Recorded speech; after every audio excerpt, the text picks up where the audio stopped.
സ്തോത്രം. നമുക്ക് ഇന്ന് ചിന്തിക്കാൻ കഴിഞ്ഞ ദിവസങ്ങളൊക്കെ നമ്മൾ ക്ലാസ്സുകൾ ചിന്തിച്ചു വന്നിരുന്ന അതേ വിഷയം തന്നെയാണ്. കുറച്ച് ആഴത്തിൽ ചിന്തിക്കേണ്ട കാര്യമുണ്ട്. അതായത് നമ്മൾ ദിവസം ചിന്തിച്ചുകൊണ്ടിരുന്ന relation of Christ to the church എന്ന വിഷയത്തിലാണ് നമ്മൾ അതിന്റെ ഫൗണ്ടേഷൻസ് ഒക്കെ ഇട്ടിട്ട് അതിന്റെ ഫലം എങ്ങനെയാണ് ഇത് വരാൻ പോകുന്നത്, ചർച്ചിന്റെ ഡ്യൂട്ടി എന്താണ്, എങ്ങനെ ചർച്ചിന് തന്റെ ഡ്യൂട്ടി നിവർത്തിക്കാൻ സാധിക്കും എന്നൊക്കെ നമ്മൾ ചിന്തിക്കാൻ പോവാണ്. ഞങ്ങൾ മറ്റു പല പ്രസംഗങ്ങളും കേട്ടാലൊന്നും ഇതിന്റെ ഞാൻ ആരെയും കുറ്റം പെടുത്തുവാനോ അല്ലെങ്കിൽ നമ്മളെ സുപ്പീരിയർ ആക്കാനല്ല ഞാൻ പറയുന്നത്. ബേസിക് കാര്യങ്ങൾ ഞാൻ പറയുകയാണ്. മറ്റു പല പ്രസംഗങ്ങളിലും ആ പ്രസംഗത്തിന്റെ ഓഡിയൻസ് ആരാണെന്ന് അനുസരിച്ചാണ് ദൈവത്തിന്റെ ആത്മാവ് ആ ദേവദാസൻ കൂടെ പ്രസംഗിക്കുന്നത്. ദൈവത്തിന്റെ ദാസനെങ്കിൽ ചിലപ്പോൾ മാനുഷ്യമായിട്ട് ബുദ്ധിപരമായിട്ടുള്ളതായിരിക്കും. പക്ഷെ ഇപ്പൊ നാം പഠിച്ചു വന്നത് ഓൾമോസ്റ്റ് 71 ക്ലാസ്സസ് നമ്മൾ പഠിച്ചു വന്നത് ഒരുവിധം ഫൗണ്ടേഷൻ, നമ്മൾ ചർച്ചിന്റെ ഫൗണ്ടേഷൻ നമുക്ക് മനസ്സിലാക്കി കഴിഞ്ഞു. എങ്ങനെയാണ് നമ്മള് അന്യൊരു പരദേശികളുമായിരുന്ന അല്ലെങ്കിൽ ദൈവമായിട്ട് യാതൊരു ബന്ധമില്ലാതിരുന്ന ക്രിസ്തുവേശുവിനുള്ള വാഗ്ദത്തങ്ങൾക്ക് യാതൊരു വിധത്തിലുള്ള ബന്ധമില്ലാതിരുന്ന ജാതികളും ദൂരസ്ഥരും ഹൃദയം കൊണ്ട് മനസ്സുകൊണ്ട് അകന്നവരുമായി നമ്മെ ദൈവത്തോട് നിരപ്പിക്കുന്നത് എങ്ങനെയാണെന്ന് തന്നിൽ ഒരേ പുതു മനുഷ്യനാക്കി അവൻ നമ്മെ തന്നിൽ ഒരേ പുതു മനുഷ്യനാക്കി സൃഷ്ടിച്ചിട്ടാണ് നമ്മെ ദൈവത്തോട് നിരപ്പിച്ചിരിക്കുന്നത്. ആ പുതു മനുഷ്യനെ കുറിച്ച് പറഞ്ഞിരിക്കുന്നത് ദൈവാനുരൂപമായി സൃഷ്ടിക്കപ്പെട്ട മനുഷ്യൻ എന്നാണ്. The same image of God. ഇത് തന്നെയായിരുന്നു ഏദൻ തോട്ടത്തിലെ പ്ലാൻ. ഏദൻ തോട്ടത്തിലെ പ്ലാൻ എന്ന് പറയുന്നതും നാം നമ്മുടെ സ്വരൂപത്തിൽ നമ്മുടെ സാദൃശ്യപ്രകാരം മനുഷ്യനെ സൃഷ്ടിക്കുക. എന്നാൽ വീണ്ടും തെറ്റുപോയ മനുഷ്യനെ വീണ്ടും ജനിപ്പിച്ച് താൻ മുഖാന്തരം ദൈവത്തോട് നിരപ്പിക്കത്തക്കവണ്ണം തന്നിൽ ഒരേ പുതു മനുഷ്യനാക്കി സൃഷ്ടിച്ചുകൊണ്ട് ആ അനുഭവത്തെ പറയുന്നതാണ് in the same image of God. Colossians 3:10 അതുപോലെ തന്നെ എഫേഷ്യൻസ് 4:24 പറയുന്ന കാര്യമാണ്. സത്യത്തിന്റെ ഫലമായി നീതിയിലും വിശുദ്ധിയിലും ദൈവാനുരൂപമായി സൃഷ്ടിക്കപ്പെട്ട മനുഷ്യൻ എന്താണ് എഫേഷ്യൻസ് 4:24 പറയുന്നത്. കൊളോഷ്യൻസിൽ പറയുന്ന 3:10 പറയുന്നത് in the same image of God. അപ്പൊ ഏദൻ തോട്ടത്തിൽ നമുക്ക് നഷ്ടപ്പെട്ടത് വീണ്ടും നൽകിക്കൊണ്ടാണ് ആ സെയിം ഇമേജിലാണ് നമ്മളെ പുതിയ നിയമത്തിൽ ക്രിസ്തു മുഖാന്തരം സൃഷ്ടിക്കുക എന്ന വാക്കോട് ഉപയോഗിച്ചിരിക്കുന്നത്. Create out of nothing. എന്നാൽ നമ്മളിൽ ഉള്ളത് സെയിം ഫാക്കാലിറ്റീസിൽ തന്നെയാണ്, നമ്മുടെ സ്പിരിച്വൽ ഫാക്കാലിറ്റീസ് തന്നെയാണ് വീണ്ടും ഇന്നാക്റ്റീവ് ആയിരുന്നതിന് തന്നെയാണ് വീണ്ടും ആക്റ്റീവ് ആക്കുന്ന വിധത്തിൽ നമ്മളെ വീണ്ടും ജനിപ്പിക്കുന്നത്. സ്തോത്രം. പാപത്തിന് ദാസിമാരായി അടിമപ്പെട്ടിരുന്നു നമ്മളെ അതിൽ നിന്ന് വിശദീകരിച്ചുകൊണ്ട് മാറ്റിരിച്ചുകൊണ്ട് അതിനാവശ്യമായ പ്രായശ്ചിത്തം നടത്തി പാപത്തിന് ശിക്ഷ കൊടുത്തുകൊണ്ട് തന്നെ വിശ്വസിക്കുന്നവരെ സൗജന്യമായി നീതീകരിച്ചിട്ടാണ് ഈ പ്രഖ്യാപനം ചെയ്തെടുക്കുന്നത്. അപ്പൊ നമ്മളിതെല്ലാം ചിന്തിച്ചു വന്നു. ഇനി നമ്മള് ഇപ്പൊ കൺക്ലൂഡ് ചെയ്യാൻ പോവുകയാണ്. ചർച്ചിന്റെ ഡ്യൂട്ടികൾ എന്താണെന്നതിനെ കുറിച്ച് കൺക്ലൂഷനിലേക്ക് വരുമ്പോഴാണ് എഫെസ്യർ 6:10 വാക്യത്തിൽ പറഞ്ഞത് ഒടുവിൽ സഹോദരന്മാരെ കർത്താവിലും അവന്റെ അമിത ബലത്തിലും ശക്തിപ്പെടും.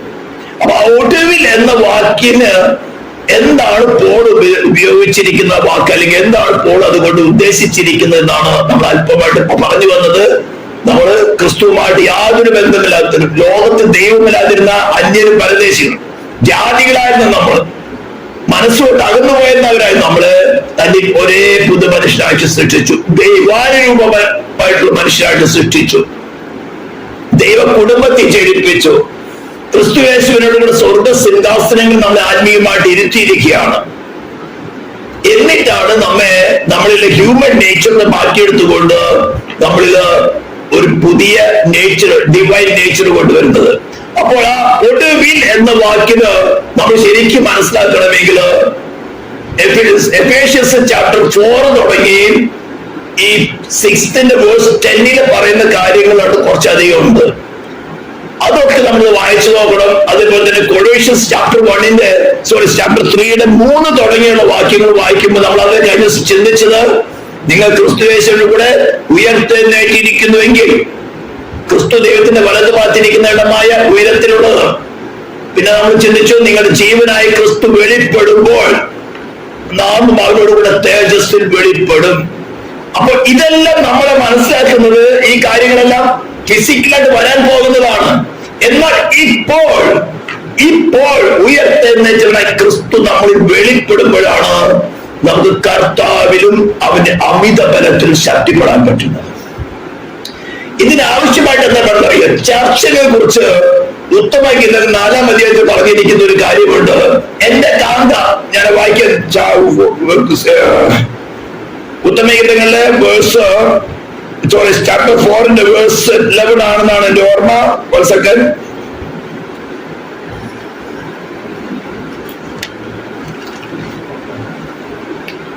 വേഴ്സ് 12. എന്റെ സഹോദരി, എന്റെ കാന്ത, കെട്ടി അടച്ചിരിക്കുന്ന ഒരു തോട്ടം, അടച്ചിരിക്കുന്ന നീരുറവ്, മുദ്രയിട്ടിരിക്കുന്ന കിണർ. ഇത് സഭയെ കുറിച്ച്, കാന്ത എന്ന് പറയുമ്പോൾ ദ ബ്രൈഡ്, അപ്പൊ ബ്രൈഡ് ഗ്രൂമിന്റെയും ബ്രൈഡിനെ കുറിച്ചുള്ള റിലേഷനെ കുറിച്ചാണ് ഉത്തമഗീതം എന്ന പുസ്തകത്തിൽ സോങ് ഓഫ് സോളമൻ എഴുതിയിരിക്കുന്നത്. അവിടെ എന്റെ കാന്ത എന്ന് പറയുമ്പോൾ ചർച്ചയെ കുറിച്ച് പറയുകയാണ്. അത് കെട്ടി അടച്ചിരിക്കുന്ന തോട്ടം, ഒരു ഗാർഡൻ. സ്തോത്രം. അത് ഫ്രൂട്ട്സിന്റെ ആയിക്കോട്ടെ, ഫ്ലവേഴ്സിന്റെ ആയിക്കോട്ടെ, അതിന് യജമാനന്റെ ഗാർഡൻ ആയിരിക്കുമ്പോൾ അത് മൊത്തത്തില് പുറമെ നിന്ന് ആർക്കും കാണാൻ പറ്റില്ല അതിനകത്തുള്ള ഫലം എന്താണെന്ന്. കെട്ടി അടക്കി എന്ന് പറഞ്ഞാൽ സ്തോത്രം ചുമ്മാ ഒരു ഗ്രില്ല് അല്ലെങ്കിൽ ഒരു വേലി കെട്ടുന്ന കാര്യമല്ല. പുറമെ നോക്കുന്നവർക്ക് അതിനകത്തിരിക്കുന്ന യാതൊരു ഫലത്തെയും കാണാൻ പറ്റില്ല. എന്നാൽ യജമാനൻ അറിയാം അതിനകത്തുള്ള ഫലം എന്താണെന്ന്. ഇത് നമ്മൾ ചിന്തിക്കുമ്പോൾ നമ്മൾ തന്നെയാണ് ചർച്ച എന്നുള്ള കാര്യം നല്ലതാണ് മനസ്സിലാക്കണം. ക്രിസ്തുയേശുവിൽ വസിക്കുന്ന ദൈവകുടുംബത്തിൽ ജനിച്ച് ദൈവാനുരൂപമായി സൃഷ്ടിക്കപ്പെട്ട പുതു മനുഷ്യരാണ് ചർച്ചയെ കുറിച്ചാണ് ഞാൻ പറയുന്നത്. അത് കെട്ടി അടച്ചിരിക്കുന്ന ഒരു തോട്ടമാണ്. പുറമേ ഉള്ളവർക്ക് ഇതിന്റെ ഭംഗിയൊന്നും കാണാൻ സാധ്യമല്ല. മറ്റൊരു നമ്മൾ പഴയ നിയമത്തിലെ സമാഗമന കൂടാരത്തെ കുറിച്ച് പറഞ്ഞിരിക്കുന്ന നമ്മൾ പാട്ടുപാടിയില്ല. സ്തോത്രം. അതിന്റെ പുറംമൂടി കണ്ടു കഴിഞ്ഞാൽ ഒരു ഭംഗിയില്ല. സ്തോത്രം. ബാഗിൽ സ്കിന്നെ കൊണ്ടാണ് അത് ഉണ്ടാക്കിയിരിക്കുന്നത്. ഏറ്റവും പുറത്തുള്ള പുറംമൂടി എന്ന് പറയുന്നത് കാണാൻ ഒരു ഭംഗിയില്ലാത്തതാണ്. അപ്പൊ പുറമേയുള്ള ആൾക്കാർ നോക്കിക്കഴിഞ്ഞാൽ അതിനകത്ത് എന്താണെന്ന് കുറിച്ച് ഒരു കാര്യമില്ല. ഇതാണ് ലോക മനുഷ്യന് നമ്മെ കുറിച്ച് വീക്ഷിക്കുന്നത്. സ്തോത്രം. എന്നാൽ അതിനകത്തോ എന്തെല്ലാം ഫലങ്ങളുണ്ട്. ഈ തോട്ടത്തെ കുറിച്ച് പറയുകയാണെങ്കിൽ എന്തെല്ലാം ഫലങ്ങളുണ്ട്, അല്ലെങ്കിൽ സമാഗമന കൂടാരത്തെ കുറിച്ച് പറയുകയാണെങ്കിൽ സ്തോത്രം, അതിനകത്ത് കടന്നാൽ വിശുദ്ധ സ്ഥലത്ത് ചെന്നാൽ അത് അതിന് ചുറ്റും നിവരം നിൽക്കുന്ന പലകളിൽ വെള്ളിച്ചുവടെ നിവരം നിൽക്കുന്ന പലകള് അതിന് പൊന്നുകൊണ്ട് തങ്കം കൊണ്ട് പൊതിഞ്ഞിരിക്കുന്നതാണ്. ആ വിളക്കിൽ കൊളുത്തി കഴിഞ്ഞാൽ അതിനകത്തെ പ്രകാശം സ്തോത്രം ആ തങ്കത്തിൽ നിന്ന് റിഫ്ലക്ട് ചെയ്ത പ്രകാശമാണ്. അത് പുറമേ നിൽക്കുന്നവർക്ക് കാണാൻ സാധ്യമല്ല. ഇതാണ് കർത്താവിലും അവന്റെ അമിതബലത്തിന് ശക്തിപ്പെടുക എന്ന് പറയുന്നത്. ദൈവത്തിന്റെ പരിശുദ്ധാത്മ അല്ലെങ്കിൽ ഉയരത്തുന്ന ശക്തി നമ്മുടെ അകത്ത് വന്നാൽ പിന്നെ നാം അല്ല പ്രകാശിക്കുന്നത്. ആ സന്ധ്യയ്ക്ക് അവൻ സ്തോത്രം പുരോഹിത വിളക്കൽ കൊളുത്തി കഴിഞ്ഞാൽ ഈ തങ്കം നിർമ്മിതമായിരിക്കുന്ന നിവരെ നിൽക്കുന്ന പലകളൊക്കെ നമ്മളെയാണ് റെപ്രസെന്റ് ചെയ്യുന്നത്. അത് അരശേക്കൽ വെള്ളി കൊണ്ട് ഉണ്ടാക്കിയിരിക്കുന്ന വെള്ളി ചുവടുകൾ, അതായത് നമ്മുടെ വീണ്ടെടുപ്പ് വിലയെ കാണിക്കുന്ന വെള്ളി ചുവടുകളിലാണ് നിർത്തിയിരിക്കുന്നത്. അപ്പോൾ അതിൽ കിട്ടുന്ന റിഫ്ലക്ഷൻ, അകത്തെ പ്രകാശം എന്ന് പറയുന്നത് പുറത്തുള്ളവർക്ക് കാണില്ല. പുറത്തുള്ളവർ കാണുന്നത് ഈ ബാഡ് സ്കിന്നാണ്. നമ്മൾ പുറത്തുള്ളവർ കാണുന്നത് അങ്ങനെയാണ്. ഇതൊക്കെ എപ്പോഴും മനസ്സിലാക്കണം. ഇവിടെ കെട്ടിയടച്ചിരിക്കുന്ന തോട്ടം എന്ന് പറയുമ്പോൾ പുറമേയുള്ളവർക്ക് ഇതിനകത്തുള്ള ഫലമൊന്നും കാണില്ല. പക്ഷേ കർത്താവിന് അവന്റെ അമിതബലത്തിന് ശക്തിപ്പെടുമ്പോൾ ഇതിനകത്തിരിക്കുന്ന ഫലം ആർക്ക് കൊടുക്കണം, എവിടെ ഉപയോഗിക്കണം എന്നുള്ളത് നമ്മളല്ല തീരുമാനിക്കുന്നത്, യജമാനാണ് തീരുമാനിക്കുന്നത്. സ്തോത്രം. ഇത് യജമാനന്റെ, അതായത് ബ്രൈഡ് ഗ്രൂമിന്റെ ഉടമസ്ഥതയിലുള്ളതാണ് ഈ തോട്ടം. ചർച്ച എന്ന് പറയുന്നത്, ഞാൻ ചർച്ച എന്ന് ഉദ്ദേശിക്കുമ്പോൾ നിങ്ങളുടെ ചിന്തയിൽ എപ്പോഴും ഈ ഇന്ന് ലോകത്തിൽ കാണുന്ന ഫിസിക്കൽ ചർച്ചകൾ അല്ല. സ്തോത്രം. ക്രിസ്തു വസിക്കുന്ന ഇടമായ നാം തന്നെയാണ് ചർച്ച. ഹല്ലേലൂയ. ഇതിനെ യജമാനൻ കെട്ടി അടച്ചു വെച്ചിരിക്കുകയാണ്. ഇതിനകത്തുള്ള ഫലങ്ങള് പുറമെയുള്ളവർക്ക് ഒന്നും മനസ്സിലായില്ല. പക്ഷെ ആർക്ക് എപ്പോൾ കൊടുക്കണം? ഒരുവനെ മരണത്തിൽ ഉയർത്തെഴുന്നേൽപ്പിക്കണോ? അത് കൊടുക്കാൻ കഴിവുണ്ട്. ഒരുവനെ മരണത്തിൽ രക്ഷിക്കണമോ?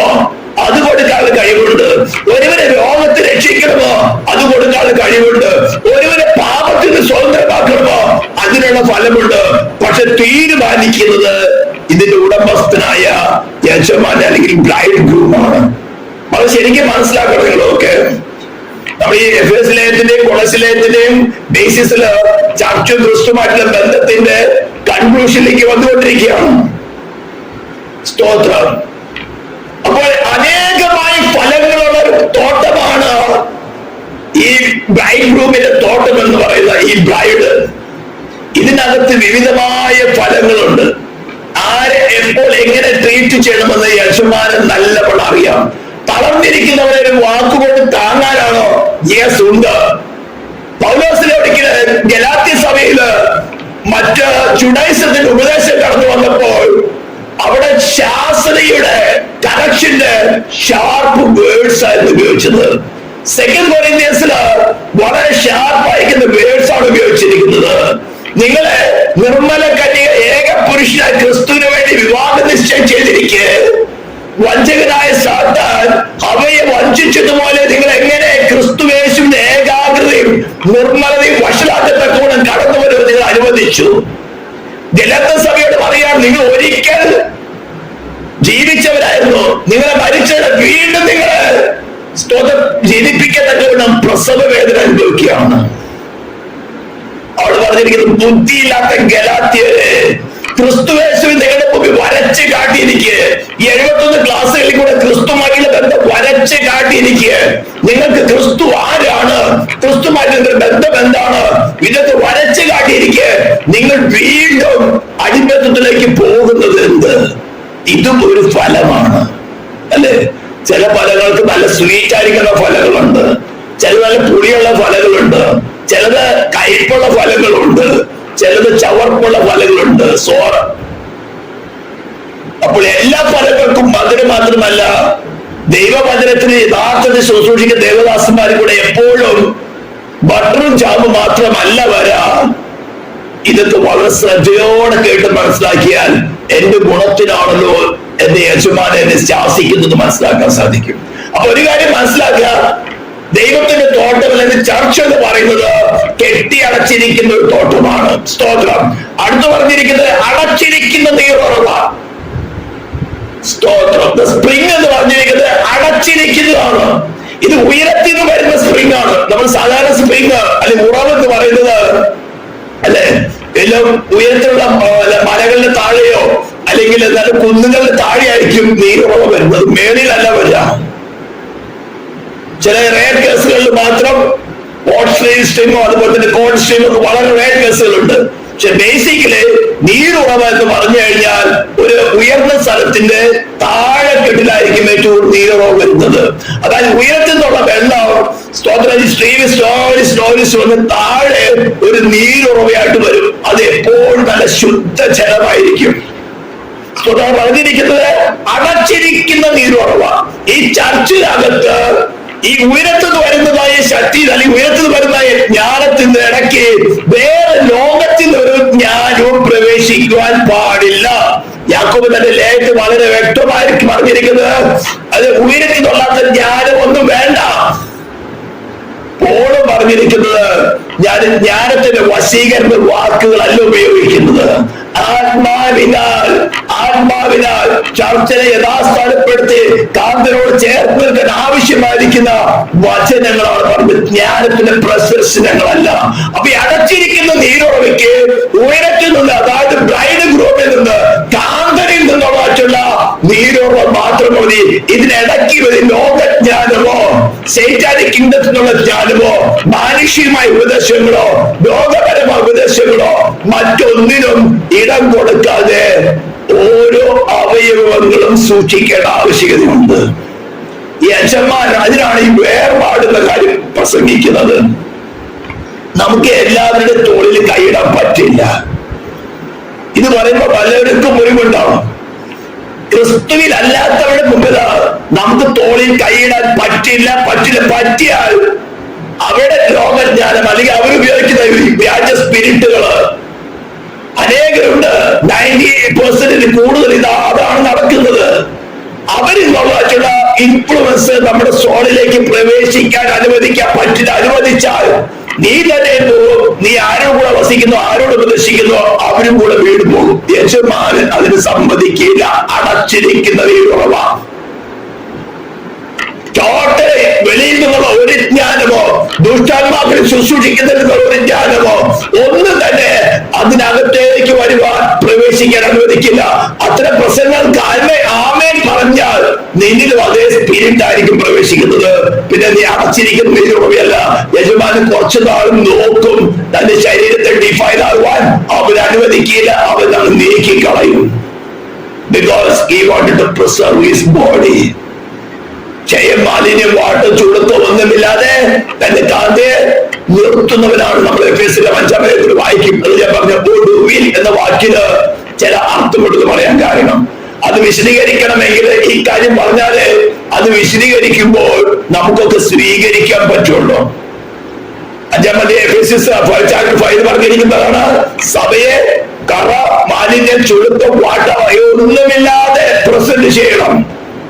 അതിനിടയ്ക്ക് ഈ അടച്ചിരിക്കുന്ന നീരുറയ്ക്കകത്ത് ലോകജ്ഞാനപരമായിട്ട് വേറെ മറ്റൊരു യേശുവിന്റെ ആത്മാവിനെ പ്രസംഗിക്കുന്നവരായിട്ട് ഈ ലോകത്തിന്റെ കാര്യങ്ങൾ പ്രസംഗിക്കുന്നവര്, അതായത് ക്രൂശിക്കപ്പെട്ട ക്രിസ്തുവിന്റെ സുവിശേഷമല്ലാതെ, ക്രൂശിന്റെ വചനമല്ലാതെ എവിടെ പ്രസംഗിക്കുന്നോ അത് സ്വീകരിച്ചാൽ ഈ അടച്ചിരിക്കുന്ന നീരുറവെന്ന് ചർച്ചയിൽ പിടിക്കാൻ പറ്റില്ല.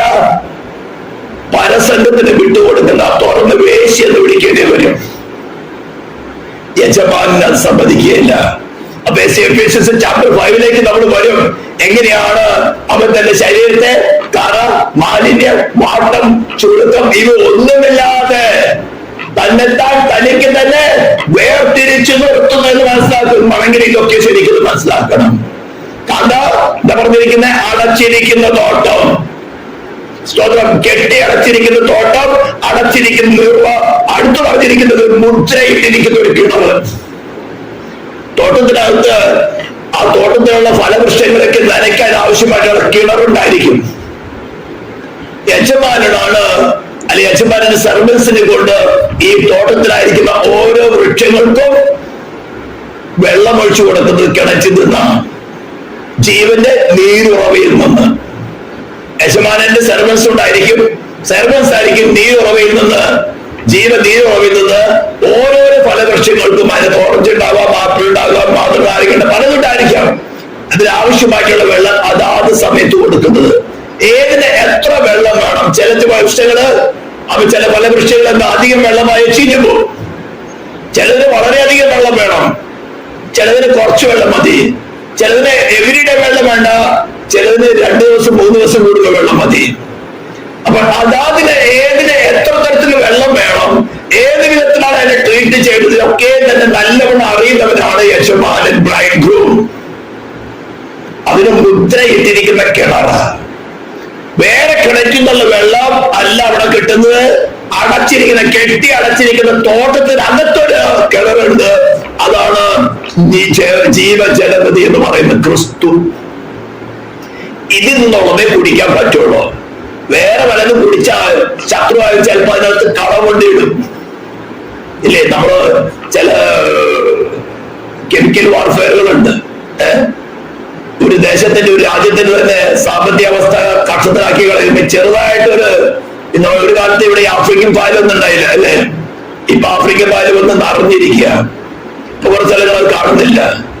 കൃഷിയെ നശിപ്പിക്കണമെങ്കിൽ ചെറുതായിട്ട് 2-3 ബാക്ടീരിയ അയച്ചുവിട്ടാൽ മതി. കൊറോണ വന്നപ്പോ നമ്മൾ കണ്ടല്ലോ, കുറച്ച് ബാക്ടീരിയ അയച്ചുവിട്ടാൽ മതി, മുഴുവൻ നശിച്ചു പോകാൻ വേണമെങ്കിൽ. ഇതേപോലെ ചർച്ചിനകത്ത് ചില ബാക്ടീരിയകൾ, ചില വൈറസിന്റെ മടയിൽ കൊണ്ടുവിടാം, അവിശ്വാസം കൊണ്ടുവരുന്ന. ഇവിടെ കൊണ്ടുവന്ന് ഇതൊക്കെ ഉണ്ടായാൽ കർത്താവിലും അവന്റെ അമിത ബലത്തിലും ശക്തിപ്പെടാൻ പറ്റില്ല. ചർച്ചിൽ അതിന്റെ ഡ്യൂട്ടി നിർവഹിക്കാൻ പറ്റില്ല. ഇതാണ് പെന്തിക്കോസ്ത് ഗോളത്തിൽ സംഭവിച്ചിരിക്കുന്നത്. ഇത്ര ഉപദേശങ്ങൾ പറയുമ്പോഴും യൂട്യൂബിലിട്ടത് ആർക്കും കേൾക്കണ്ട, ആർക്കും ഇതൊന്നും വേണ്ട. ഞങ്ങൾക്ക് ഉല്ലാസം മതി, ഞങ്ങൾക്ക് പ്രൈസ് ആൻഡ് വർഷിപ്പ് മതി, ഞങ്ങൾക്ക് കുറച്ചത് തുള്ളണം. സ്തോത്രം. ഞങ്ങളുടെ ശരീരത്തിനും ഞങ്ങളുടെ പ്രാണന ആവശ്യമായ മോഹങ്ങൾക്കും ഞങ്ങൾക്ക് നിവർത്തി വിടണം. ഞങ്ങൾ എത്ര വേണമെങ്കിൽ തുള്ള, എത്ര വേണം, അല്ലെ ഞങ്ങൾക്ക് നിങ്ങൾക്ക് തമ്മിൽ എന്താ വ്യത്യാസമുള്ളത്? ഞാൻ പറഞ്ഞല്ലോ, സമാധാന കൂടാത്തിന് പുറമെ നിന്ന് നോക്കുമ്പോൾ ബാഡ് സ്കിന്നാണ് കാണുന്നത്. അതിന്റെ അകത്തുള്ളതൊന്നും അവർക്ക് കാണാൻ പറ്റില്ല. അതുപോലെ കെട്ടി അടച്ചിരിക്കുന്ന തോട്ടത്തിന് അകത്തോട് പുറമെ പോകുന്നവരോ ഈ തോട്ടത്തിന്റെ വേലി മാത്രമേ കെട്ടി അടച്ചിരിക്കുന്നത് മാത്രമേ കാണുള്ളൂ. ഇതിനകത്തുള്ള ജീവനീരുറവോ ഇതിനകത്തിരിക്കുന്ന ഫലമോ അടച്ചിരിക്കുന്ന നീരോ ഒന്നും തന്നെ അവർക്ക് കാണാൻ സാധ്യമല്ല. ഇത് ചർച്ചിന്റെ ഓരോ വ്യക്തികളും മെയിൻറ്റെയിൻ ചെയ്യേണ്ട ഉത്തരവാദിത്വമുണ്ട്. ഇത് മനസ്സിൽ വെച്ചിട്ട് വേണം ഒടുവിൽ എന്ന വാക്കിനെ ഒന്ന് ഡിഫൈൻ ചെയ്യണമെങ്കിൽ. വെറുതെ കയറി ഒടുവിൽ കർത്താവിന് അവന്റെ അമിതബലത്തിൽ ശക്തിപ്പെടാൻ വേണ്ടി ഉപവസിച്ചാലോ പ്രാർത്ഥിച്ചാലോ ഇതൊന്നും കിട്ടില്ല. Separation is the best. അടച്ചിരിക്കുന്ന നീരുറവ, കെട്ടി അടച്ചിരിക്കുന്ന തോട്ടം, മുദ്രയിട്ടിരിക്കുന്ന കിട. എന്തുകൊണ്ടാണ് മുദ്രയിട്ടത്? അതാണ് പെസഹ കുഞ്ഞാടിന്റെ ചോര. നമുക്ക് വേണ്ടി പാപയാഗമായി തീർന്ന പെസഹ കുഞ്ഞാടിന്റെ ചോര കൊണ്ടാണ് അതിന് മുദ്രയിട്ടിരിക്കുന്നത്. അതിന്റെ ഓർമ്മയെ കർത്തൃമേശ. നിങ്ങൾക്ക് ഏകദേശം രൂപം കിട്ടിയിട്ടുണ്ടായിരിക്കും. ഇത് മനസ്സിലാക്കിയാല് ചർച്ചിന്റെ പ്യൂരിഫിക്കേഷൻ അവളെ അതായത് ചർച്ചിനെ ശുദ്ധയാക്കലിന് കറ, മാലിന്യം, വാട്ടം, ചുളുക്കം ഒന്നുമില്ലാതെ തനിക്ക് തന്നെ വേർതിരിച്ച് നിർത്തിയിരിക്കുന്നു. ഇതാണ് യഥാർത്ഥ ശുശ്രൂഷകന്മാരുടെ ഡ്യൂട്ടി. എവിടെയെങ്കിലും ചുളുക്കം വന്നാൽ, എവിടെയെങ്കിലും നീരുറവയ്ക്ക് എവിടെയെങ്കിലും ലീക്ക് വന്നാൽ ഉടനെ പിടിക്കും. ഉടനെ ആത്മാവിൽ മനസ്സിലാകും ഇന്ന സ്ഥലത്ത് വേറെ ജലമാണ് വരുന്നത്, അന്യജലമാണ് വരുന്നത്. ഇതിന്റെ ആളുകളെ മോഷ്ടിച്ച് കവർന്നു കൊണ്ടുപോകാൻ നോക്കുന്നു. ഇതൊക്കെ വരുമ്പോൾ ശുശ്രൂഷിതന്മാര് അയ്യം വിളിക്കും, കർത്താവേ നീ കെട്ടി അടച്ചിരിക്കുന്ന തോട്ടമാ, നീ മുദ്രയിട്ടിരിക്കുന്ന കിണറാ, നീ അടച്ചിരിക്കുന്ന നീരുറവയാ, അതിനകത്ത് അന്യം പ്രവേശിക്കാൻ പാടില്ല. Lord save us. ശുശ്രൂഷിതന്മാരോട് ചിലപ്പോൾ ഉപദേശങ്ങൾ വരും, ശാസനകൾ വരും. അവിടേക്ക് ശടിച്ചു പോവുകയാണെങ്കിൽ പരിശുദ്ധാത്മാവ് സ്ലോവിലത് ഛേദിക്കും. നമ്മളെന്ന് പഠിക്കുന്നത് കർത്താവ് രക്ഷിക്കപ്പെടുന്നവരെ ദിവസം പ്രതി സഭയോട് ചേർത്ത് കൊണ്ടിരുന്നു. പാസ്റ്റർമാരല്ല, പത്രോസല്ല ചേർത്തത്. കർത്താവ് രക്ഷിക്കപ്പെടുന്നവരെ ദിവസം പ്രതി സഭയോട് ചേർത്ത് കൊണ്ടിരുന്ന ആ ഡ്യൂട്ടി ചെയ്ത പരിശുദ്ധാത്മാവാ. അതേ പരിശുദ്ധാത്മാവ് തന്നെ ഈ പറഞ്ഞിരിക്കുന്ന ചർച്ചിന്റെ അവസ്ഥ, കെട്ടിയടച്ചിരിക്കുന്ന തോട്ടം, അടച്ചിരിക്കുന്ന നീറുക, മുദ്രയിട്ടിരിക്കുന്ന കിണർ അവസ്ഥയിൽ നിന്നും എവിടെയെങ്കിലും പബ്ലിക്കല്ല ഓപ്പൺ ആക്കി കഴിഞ്ഞാൽ പരിശുദ്ധാത്മാവ് തന്നെ അറിയാതെ എന്ന് നീക്കിക്കളയും. പിന്നെയും അന്യഭാഷയൊക്കെ പറയും. സ്തോത്രം. അതുകൊണ്ട് വളരെ ശ്രദ്ധയോടെ ആയിരിക്കാം. കർത്താവേ നീ അതിമഹത്തായ അവസ്ഥയിലേക്ക് കൊണ്ടുവരുവാൻ നീ ചെയ്ത പ്രായശ്ചിത്തം എത്ര വലുത്. അത് മാത്രമേ ഒരു മെറിറ്റ് ഉള്ളൂ. ആ മെറിറ്റ് നമുക്ക് അവനോട് ചേർന്ന് ഒന്നായി മുന്നേറാൻ സഹായിക്കാം, പരിശ്രമിക്കാം. അതിന് പരിശുദ്ധാത്മാവ് ദൈവം നമ്മുടെ കൂടെ ഉണ്ട്. ദൈവം നമ്മളെ സഹായിക്കട്ടെ.